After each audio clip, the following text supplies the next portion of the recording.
ont commencé depuis le mois de juin et le Seigneur m'avait dit de me taire parce que ça allait finir tout seul. Et j'ai vu comment c'est fini tout seul.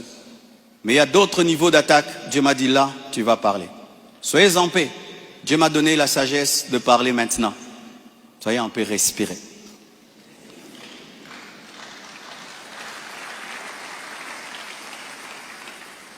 Désormais, lorsque j'aurai des choses très importantes et pertinentes, j'écrirai et puis je lirai. Amen. Comme ça, je reste vraiment dans ce que je devais dire et ce que Dieu m'a demandé de dire. Shalom, bien-aimé. Et j'aimerais que ça passe en ligne. Comme le combat est sur Internet, la réponse est sur Internet également.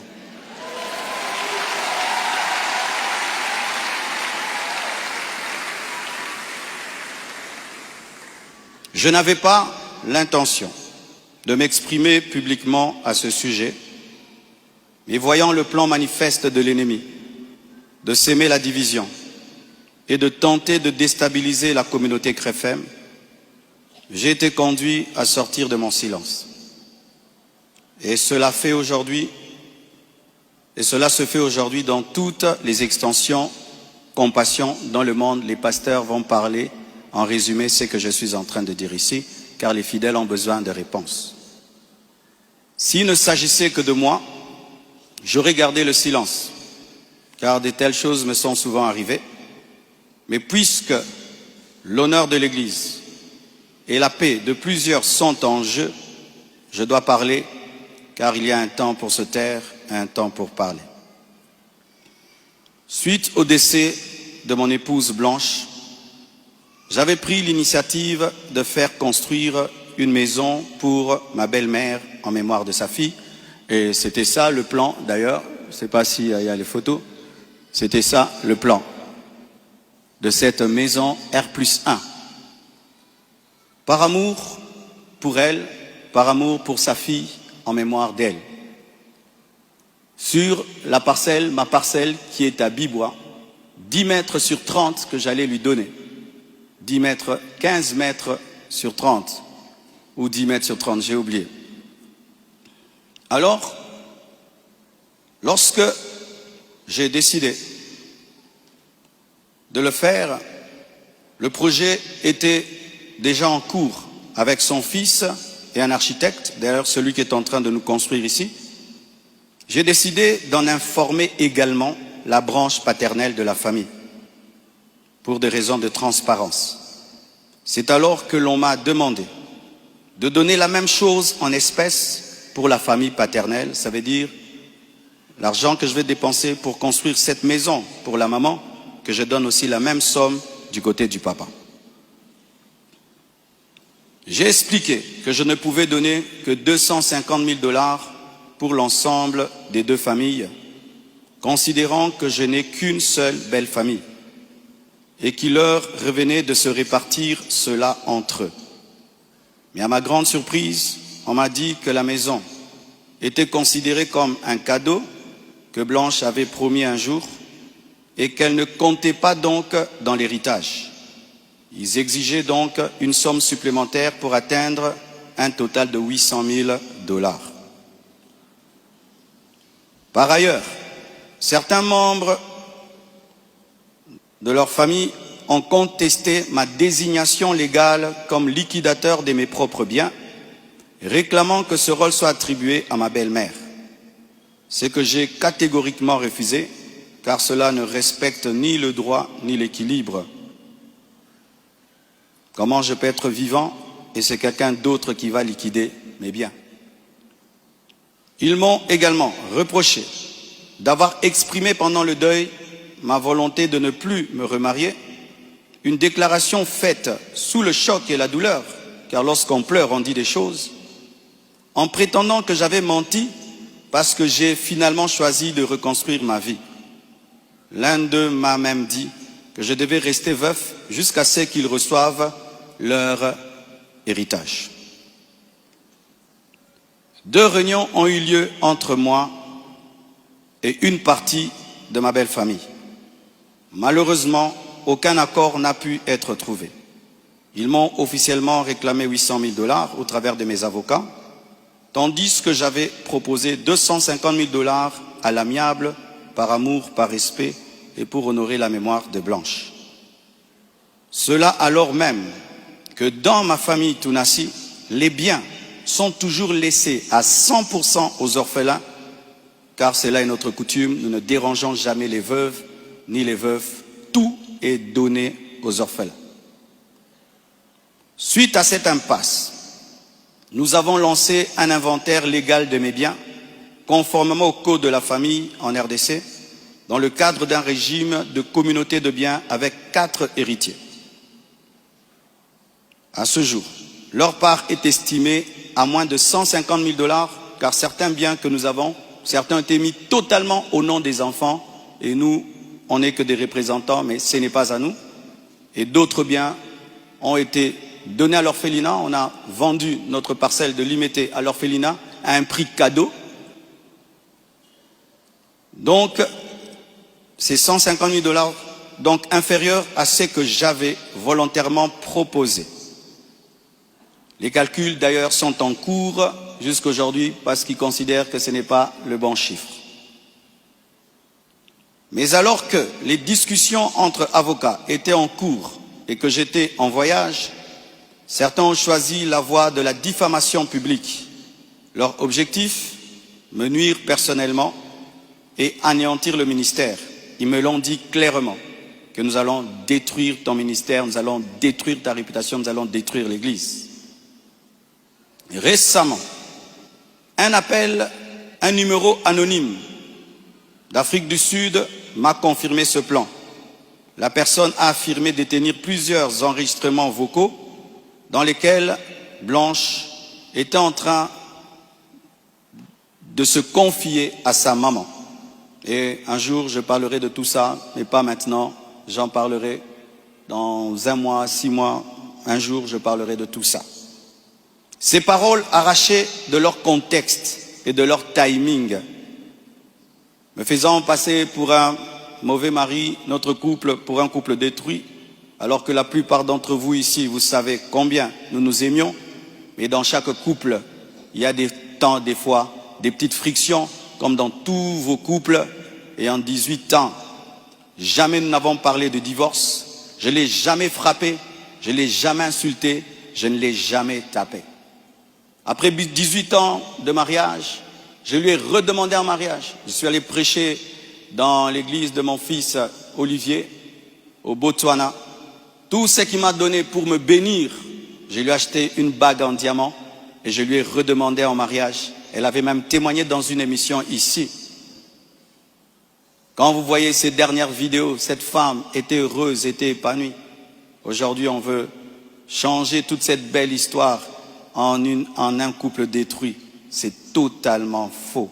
Ceux qui veulent me croire, croiront. Ceux qui ne veulent pas, ne croiront pas. Mais je sais qui je suis devant Dieu et comment j'ai fait de tout mon mieux pour que cette femme ne manque de rien et de rien et de rien. Je ne sais pas si un jour Oracle pourra m'appeler et je l'enregistrerai pour un jour sortir ces enregistrements. Des fois, je me pense être dans un film. Il m'a aussi été reproché faussement qu'Esther venait déjà à Kinshasa du vivant de Blanche, ce qui est faux. Vous pouvez aller à la DGM, c'est seulement le mercredi. Elle est venue quand? Mercredi qu'elle est venue. Et d'ailleurs, quand elle est arrivée à l'aéroport, la DGM devait l'amener parce que c'était sa première fois. Je l'ai rencontrée après le départ de Blanche au travers d'un ami. Avant cela, je ne la connaissais pas. On ne se connaissait pas. Et on dit que j'allais souvent au Canada plus de 10 fois. De toute ma vie, je suis allé au Canada que 2 fois, pendant que Blanche était vivante. Et après, j'ai voulu aller. Je n'ai pas eu le visa. Ceux qui font mes démarches de visa du Canada sont là. Je ne suis même pas allé 3 fois au Canada dans ma vie. Et ce qui est pire, on dit que j'ai pris ces biens, ces sacs, c'est plutôt ces habits, j'ai mis dans des sacs poubelles pour donner à la belle famille. Est-ce que toi, tu gardes tes habits dans des sacs poubelles pour que moi j'ai des sacs poubelles à mettre des vêtements? On a mis ces habits dans des valises et dans des gros sacs parce qu'il y en avait beaucoup. Quand ils sont venus prendre les habits, ils ont cru qu'il y en aurait quelques-uns. Il n'y avait pas assez de place dans leur voiture. J'ai dû leur prêter même un bus pour amener les habits. Il y avait au moins 4 grandes valises et des grands sacs. Les sacs là qu'on utilise quand on a trop de vêtements. Mais ce ne sont pas des sacs poubelles. Plus de 6, si j'ai oublié.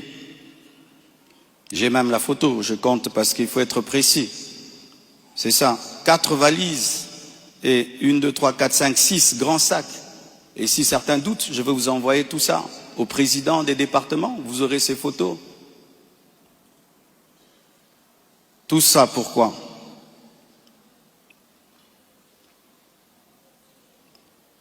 Et ce qui est terrible, on m'accuse même de l'avoir tué, alors qu'elle est décédée d'une crise cardiaque à l'hôpital, suite à une opération. Et ils m'ont posé la question, elle est morte de quoi? Je leur ai dit, on l'a opérée, elle n'a pas supporté l'opération. Le même jour, quand je suis arrivé avec son corps, après encore, la famille paternelle me pose les mêmes questions devant 10 personnes, 15 personnes, j'ai expliqué. Ils savent de quoi elle est morte. Et aujourd'hui au Congo, si tu deviens grand, donc tu tues les gens. Quiconque meurt à côté de toi, c'est toi qui le tues. Le jour que Dieu t'élèvera, tu comprendras ça. Tu dois prier que tout le monde vive 90 ans. Si les gens commencent à mourir, c'est toi qui les tues. Comment peux-je tuer la mère de mes enfants? Priver Tabiri de sa maman? Comment? Même toi, qui viens de te convertir, tu ne peux pas faire une telle chose. Moi, serviteur de Dieu. Elle est partie en Turquie samedi. Je l'ai suivie dimanche. On s'est rencontrés même avec papa à l'aéroport. Elle était déjà partie. Elle me disait de venir. Parce que pour son opération, il fallait que le mari signe. Et je suis arrivé, j'ai signé. Même pour une césarienne, on signe. Elle est partie, elle n'est jamais plus revenue. Et comment son corps est venu vite? Frère, le problème souvent, c'est que les gens attribuent aux autres leur pauvreté. Lorsqu'il n'y a pas les moyens, quelqu'un peut mourir lundi pour que le corps vienne. On prend 2 semaines de cotisation. Mais quand Dieu t'a béni, et tu as des relations, et même le médecin est touché par ce qui t'est arrivé, c'est ce médecin qui a tout fait. Je dis, je ne peux pas dormir dans votre pays, je ne peux pas rester, je ne peux pas supporter. Je dois partir demain. Mes enfants ne peuvent pas rester en train de pleurer dans ce pays. Il a dit, qu'est-ce que tu veux que je fasse? J'ai dit, fais tout, que je rentre. Il a tout fait. Et on est venu. Et c'est la sorcellerie. Comment quelqu'un peut mourir tel jour? Du coup, vous prenez le corps, vous amenez. C'est trop vite. Donc vraiment, c'est terrible, terrible. Vraiment le niveau de raisonnement que les Congolais nous avons atteint. Vraiment. Vraiment que les écoles recommencent. Je ne sais pas, vraiment. C'est terrible. Des fois, je me dis, tous les derniers de la classe qu'on ne voyait plus, ils sont remplis maintenant, là-bas.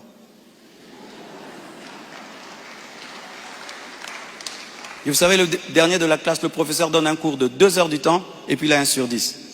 Le premier de la classe, il comprend, tu l'as 10 sur 10. Tu te dis, comment tu ne comprenais pas? C'est ça, maintenant, on a des cerveaux des derniers de la classe en RDC. Dis à ton voisin, même ce que tu es en train de comprendre, ce que le pasteur dit.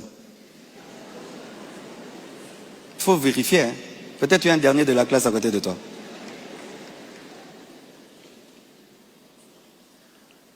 Tout cela n'est rien d'autre qu'un chantage, motivé par l'appât du gain, car cette personne me dira, donne-nous l'argent, nous avons des voices, sinon nous allons te détruire. Tout ça, c'est un chantage motivé par l'appât du gain. Pourtant, malgré tout, j'étais disposé, je suis disposé à donner 250 000 $ par respect pour Blanche et pour sa famille et pour la paix. Mais je ne peux pas accepter l'injustice d'une exigence démesurée de 800 000 $. Comme je vous dis toujours, cette église n'appartient pas à mes enfants. J'ai investi 26 ans de ma vie dans cette église, mais rien n'est à mes enfants. Qu'est-ce que mes enfants auront? Les quelques biens que j'ai, c'est à eux. Ils ne viendront pas un jour vous déranger ici. Et donc je ne peux pas donner par peur ou par chantage ce qui est à eux. Ils diront, tu es quel genre de père? Et l'église, ce n'est pas nous. Et ce que tu as n'est pas à nous. Je ne le ferai pas. C'est pourquoi j'aimerais dire aux veuves et aux veufs, ne vous laissez pas dépouiller. Ne vous laissez pas dépouiller. Ne vous laissez pas dépouiller. Ce que je prêche, je le vis. Mon combat, c'est que je vis ma prédication, mon message. Mon combat, c'est le message de la sainteté qui dérange. Mon combat, c'est que une fois, j'ai vu l'esprit du léopard et il m'a dit, tu veux me combattre? Ce pays est tenu par un esprit de léopard, un esprit méchant. Regardez comment nous sommes devenus méchants. Regardez comment nous sommes devenus méchants, mes frères. Cette méchanceté démoniaque satanique. Et quand j'ai vu cet esprit, vous avez vu tout ce qu'on a connu. C'est pourquoi, pour finir, je vous prie, ne cédez pas à la haine. Au-delà des personnes visibles, il y a un combat spirituel. C'est une attaque de l'esprit de léopard que Dieu m'avait déjà révélé. Un esprit rusé et violent qui cherche à abattre les hommes de Dieu et à ravager les familles. Bénissez ceux qui vous persécutent. Priez pour ceux qui vous calomnient. Matthieu 5, verset 44. Ce n'est pas le moment de combattre dans la chair. Restons enracinés dans la vérité, dans l'amour et dans la prière. Pour ceux qui souhaitent des informations juridiques fiables, je vous invite à contacter mes avocats, le maître Béladé et le maître Abed, qui sont des fils de la maison. Et sachez que toute chose concourt au bien de ceux qui aiment Dieu. Romains 8, verset 28. Et je rends grâce à Dieu pour toutes mes épreuves et tous mes combats. Je suis l'un des hommes de Dieu aujourd'hui les plus persécutés dans ma génération. Quand je regarde mes amis, mes pères, des fois je me dis, Satan vous a oublié ou quoi? Mais je rends grâce. Ça fait de nous une église 4x4. Les gens sont étonnés. Comment cette église n'est pas morte? D'ailleurs, ça grandit. On vous insulte, vous allez à l'église. Vous allez mercredi, vous allez vendredi. Venez 25 matins, une église 4x4. Car ce qui ne te tue pas te rend fort. Et avec Dieu, nous ferons des exploits. Alléluia! Ce message est l'avant-dernier que je ferai à ce sujet. Après le suivant, dans des mois, pas 25 matins, je vous laisse tranquille, les mêmes équilibres, profondeur. Après, une seule chose après. Et puis, on n'en parlera plus. Ceux qui voudront croire, croiront. Mais sachez que moi et vous, nous devons continuer à bâtir comme Néhémie, une main à l'œuvre et l'autre sur l'épée. À bon entendeur, salut, que Dieu vous bénisse abondamment.